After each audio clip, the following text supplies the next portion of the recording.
Hi everyone, it's Mrs. Burdick the Reading Coach. I am here for one of my very favorite activities, reading.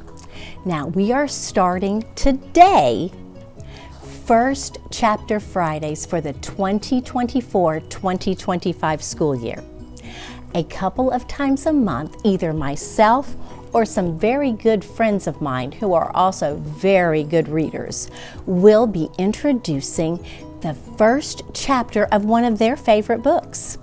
Now, after we read that first chapter of whatever book that we've chosen for that Friday, you have the opportunity to go to the media center, find that book and check it out, or with your family go to the public library and check it out, or one more option, maybe ask your classroom teacher if they would read that book aloud for all of your class.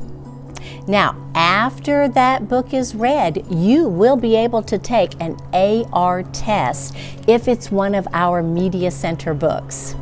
All right, let's start First Chapter Friday. All right, the very first book that we are going to read, Stuart Little by E.B. White.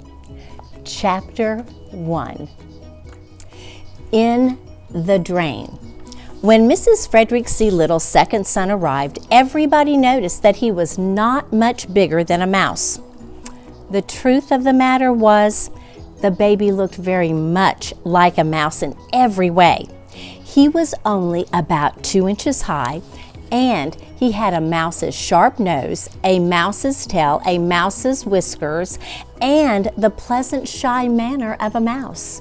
Before he was many days old, he was not only looking like a mouse, but acting like one too, wearing a gray hat and carrying a small cane. Mr. and Mrs. Little named him Stuart, and Mr. Little made him a tiny bed out of 4 clothespins and a box. Unlike most babies, Stuart could walk as soon as he was born. When he was a week old, he could climb lamps by shinnying up the cord. Mrs. Little saw right away that the infant clothes that she had provided were unsuitable, and she set to work and made him a fine little blue worsted suit with patch pockets in which he could keep his handkerchief, his money, and his keys. Every morning before Stuart dressed, Mrs. Little went into his room and weighed him on a small scale, which was really meant for weighing letters.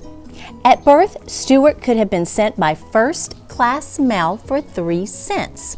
But his parents preferred to keep him rather than send him away.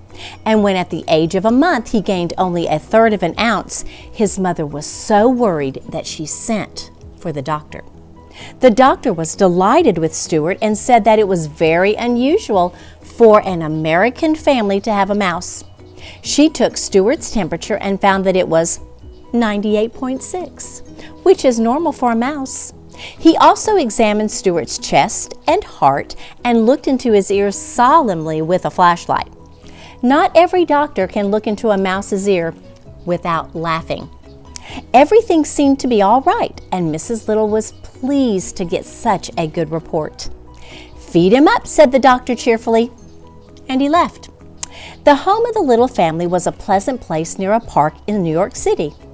In the mornings, the sun streamed in through the east windows, and all the Littles were up early, as a general rule. Stuart was a great help to his parents and to his older brother George. Because of his small size and because he could do things that a mouse can do and was agreeable about doing them. One day when Mrs. Little was washing out the bathtub after Mr. Little had taken a bath, she lost a ring off her finger and was horrified to discover that it had fallen down the drain. "What had I better do?" she cried, trying to keep the tears back. "Oh, if I were you," said George, "I would bend a hairpin in the shape of a fish hook and tie it onto a piece of string and try to fish the ring out with it." So Mrs. Little found a piece of string and a hairpin, and for about a half hour she fished for that ring. but it was dark down the drain and the hook always seemed to catch on something before she could get it down to where the ring was.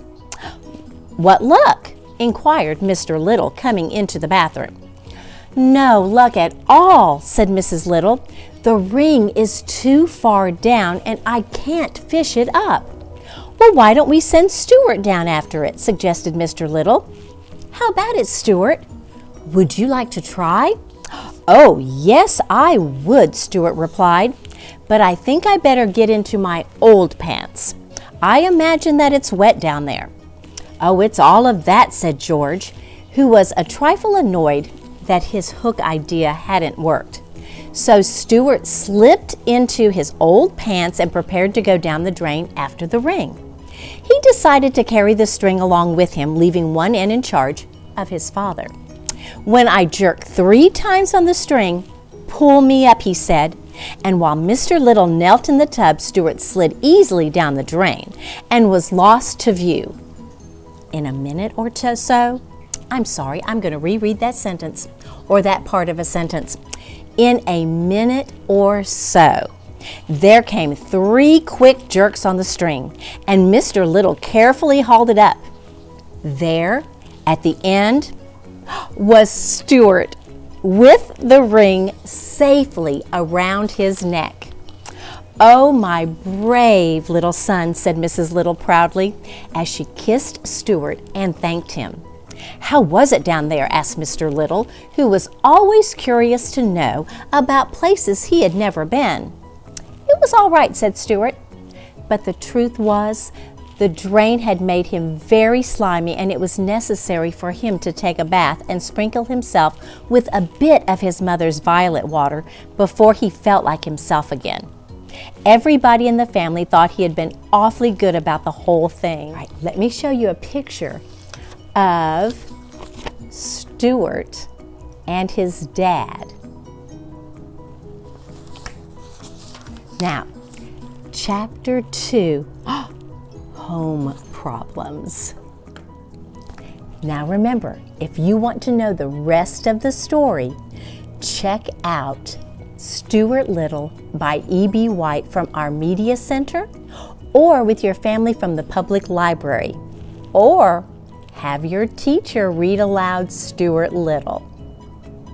I hope that you enjoyed First Chapter Friday, Stuart Little Chapter 1, The Drain. Happy reading, and this is Mrs. Burdick out.